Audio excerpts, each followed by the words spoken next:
Hello, welcome to the prep class for the first Together Method class, It is Safe to Look Within. This prep class exists because in this first class, there are going to be movements that you haven't done before, like probably 100%. There's at least one movement you haven't done. So I'm going to go through some of the breath work and the movements and a mudra that you might not know, so that when you do the class, you'll already know what it is and you can just be in more of the experiential mode when doing the class rather than trying to figure out what the heck you're supposed to be doing. So definitely take your time with this prep class before you hop into the class, because you will get more out of the class when you feel confident in what the movements and everything is. So the first thing we'll go over is breath. I'm going to call for breath of fire in this class. Breath of fire is a very invigorating breath, and I always say it's like an adaptogen in breath form for your body and your system. So you've got adaptogens like, reishi mushroom and ashwagandha and shatavari, and there are many others. But this is one in the form of breath, and it's great. I love it. It can be really hard to do at first, and it also will increase your heart rate while you're doing it. So if you have any heart conditions, or if you're doing this class when you're feeling a certain level of increased anxiety, then you can skip fire breath and do ujjayi breath instead, which I will also talk about after breath of fire. But because again, this breath of fire will increase your heart rate and everything while you're doing it. And then afterwards, you'll feel more of a sense of safety and strength. But in the moment of the breath, it can be intense. So breath of fire, you're going to be pulling your belly into your spine, exhaling through your nose, inhaling through your nose as well, but the inhale is just a passive inhale, and you're basically just inhaling to exhale again. So the focus and emphasis is on the exhale. You're going to press those exhales out, and when you're pressing those exhales out, you're pulling your belly into your spine. So it looks like this.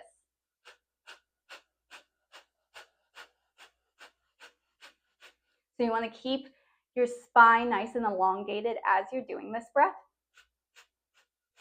And you're going to find a nice good rhythm for you to start with. You can play around with speeding it up or slowing it down as you're doing it, but you're going to find a nice rhythm that is perfect for you in that moment. So that's breath of fire.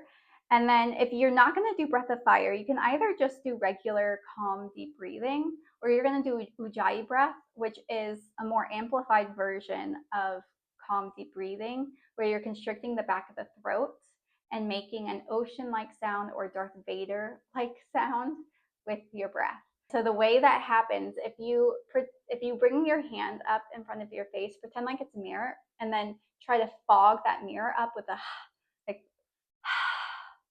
That's the same function you'll use to make that sound in the ujjayi breath, the constriction of the back of the throat, with your mouth closed. So it's just like but with your mouth closed.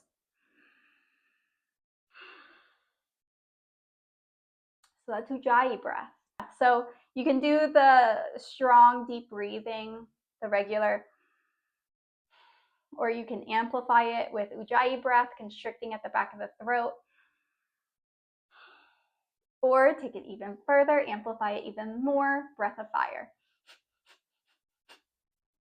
So breath of fire, again, also really amplifies whatever you're doing. And that's why the breath of fire is in this class, is to amplify the energy we create within our systems, and really like burst that out through our system, amplifying it. But again, if you're in a mode where you're like, I don't need more amplifying right now, then do the ujjayi breath or the deep breathing. If you push it and do breath of fire when you're like, I feel like my head's about to pop off kind of thing, it will not do you a service. It will do you a disservice. So listen to yourself. Breath of fire isn't better than deep breathing. It just depends on where you are in that moment. So yes. And then we're also, after breath of fire, I'll call for root lock, the Mula Bandha, the Uddiyana Bandha, and Jalandhara Bandha. So root lock, solar plexus lock, and neck lock. So with the bandhas, you're basically pulling everything in and up, in and up, in and up.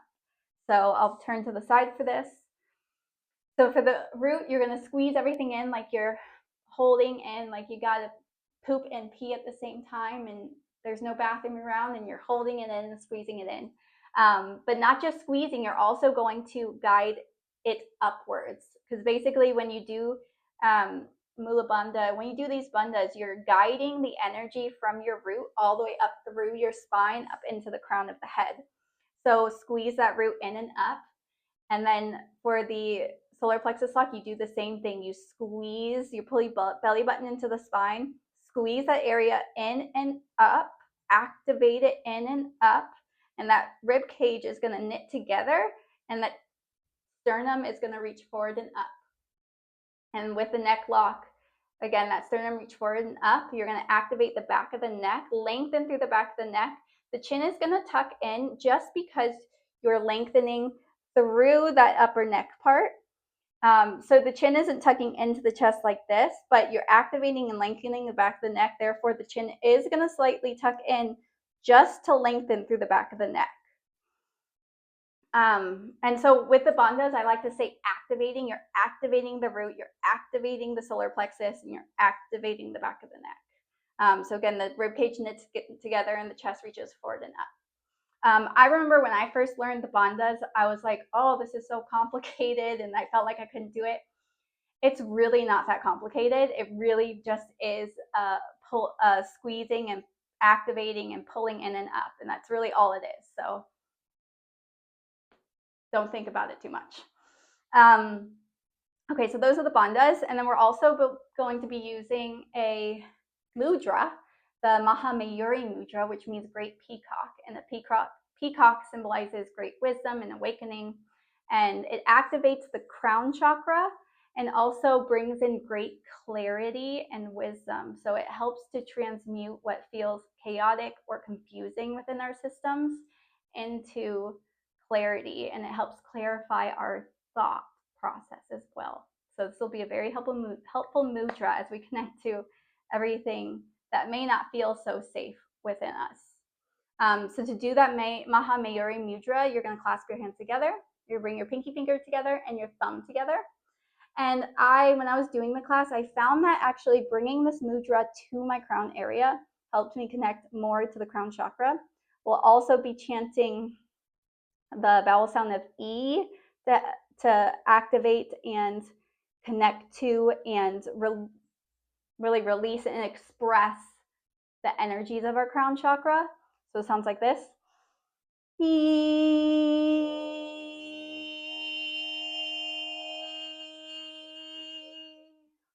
Just like that.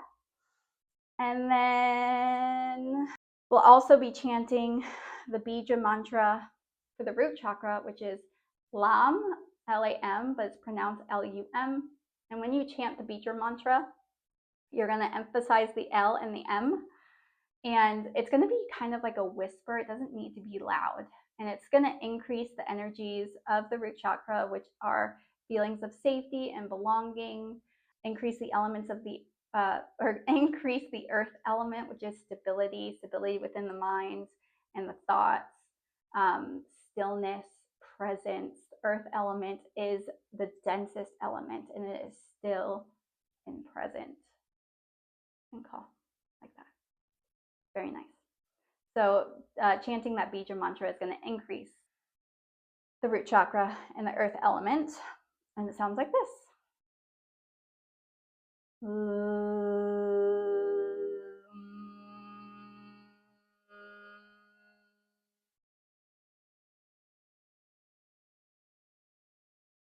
Bija mantra Lam. And then the last thing is going to be stage 12 of Donnie Epstein's 12 stages of healing. So each stage has its own energetic experience. Stage 1 is actually kind of how we begin class with connecting to, we're going to connect and say, okay, sometimes it doesn't feel safe to look within. Sometimes it feels uncomfortable. Sometimes I don't feel good enough. Sometimes I feel like I don't belong, whatever it is. That's stage one, is acknowledging like sometimes I feel like crap. And then you go through like stage 6 and 7, 4 through 7 are transform stages, which we're also going to go through during class. But we're only going to be doing the actual movements of his SRI with stage 12. And so stage 12 is connection and community. It's the final stage of the awakening season. So he has discover, transform, awaken. And so it's the last stage, and it's the final stage of awaken, where you feel connected to everything and everyone around you, feel community around you. You are a part of community. You are a droplet in the vast ocean of souls and spirit and consciousness. That's stage 12. So how you'll do it, you're basically integrating everything in your system. So you're going to connect to the ether, the air, the heavens, the sky above you. Connect to all of that above you and around you. And you're going to bring it into the crown of your head. Filter it through the crown of your head, through your third eye, down your face. And you can actually touch your body. You can either touch your body lightly or somewhat firmly, depending on how you feel. And then you're going to bring it to your heart, and you're going to filter it through your heart and exhale through your mouth. Send it down your body and all the way down into the earth. And then you're going to inhale through your nose, pull all the energies from earth, from Mother Gaia, that grounding, again, earth, grounding, safety, belonging, support, feeling grounded in your physical body, fully established in your physical self. And then also we're going to fully establish in our soul self and our etheric self as well, fully established in both. So down into the earth, fully establishing into the earth experience, our physical body, the physical earth, down into the physical earth. Inhale, you're going to pull that all up your physical body into your heart space again, and then filter it through that heart space, the bridge between the physical and the etheric, through your heart space. Exhale through your mouth up high. So you're inhaling through the nose and exhaling through the mouth. Inhale through the nose, bring all of that in into the crown of the head, into the heart. Exhale, filter it through the heart space, down your body, and down into the earth. And then you keep going. Inhale up, exhale. And I'll do it a little bit so that you can see it and experience it. And when I do it, I like to think of a room full of people doing stage 12 and connecting to this energy of feeling connected to everything and everyone around you. I like to visualize the whole room of people experiencing that. And I also experience for this the Taurus field. And I just see the Taurus field. And then anytime I do that, it amplifies the stage for me. So you can do that too if you want. So I'll do it.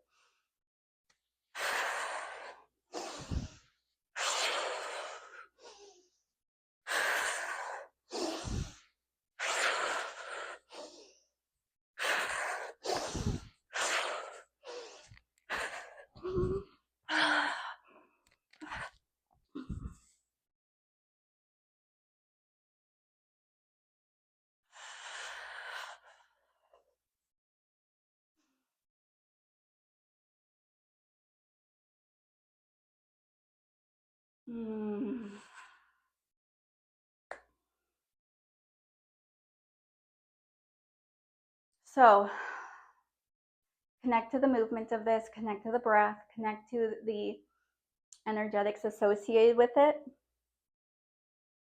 and allow the experience to happen within your system. So the way I just did it there, it kind of felt like it almost mixed a little bit in with some transform energy. So every time I do any of these stages, it looks different each time. So really just connect to the movement and breath and allow it to express itself through your system, and it'll be exactly what it needs to be. In this video, many people will be watching this video and doing this. So you also have the support of all of those people doing this class to be able to connect to the energetics of it. If that makes sense. I'll be talking more about that in another video eventually. That's part of the whole definition of the together class, is that we're doing it together, and doing it together amplifies each person's individual experience. So Yes, that's stage 12. It can be slower, it can be faster, depends on how you feel like doing it in the moment. Neither one's right or wrong or better or worse. So that's stage 12. Is there anything else? We are in the middle of class for like the transform section of it.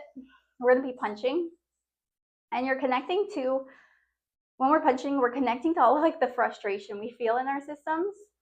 So we're going to be punching at first, and then we're going to switch to alternating, pressing our hands, the palms of our hands forward. You're going to be breathing in and out the nose for this. So it looks like,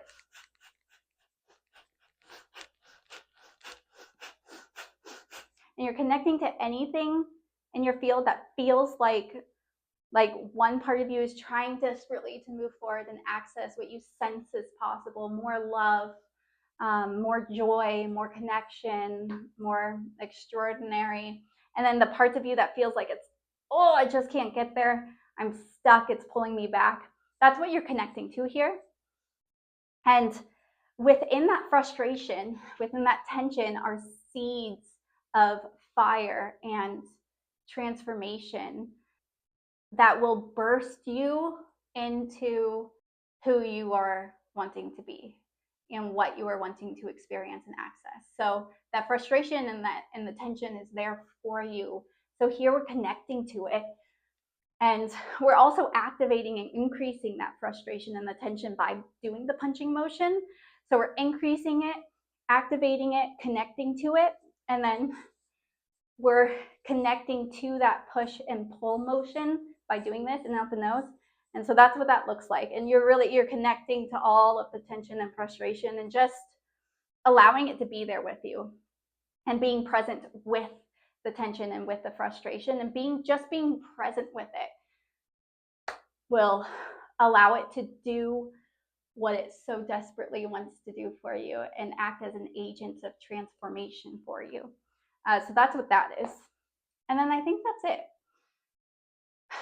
You may now go take the class. If you have any further questions about anything I just said, please drop in the comments or send me a message. I don't even know fully how YouTube works right now, but get your question to me. I would love to talk to you and answer any questions you have. And again, enjoy the class and have fun with it. Thank you.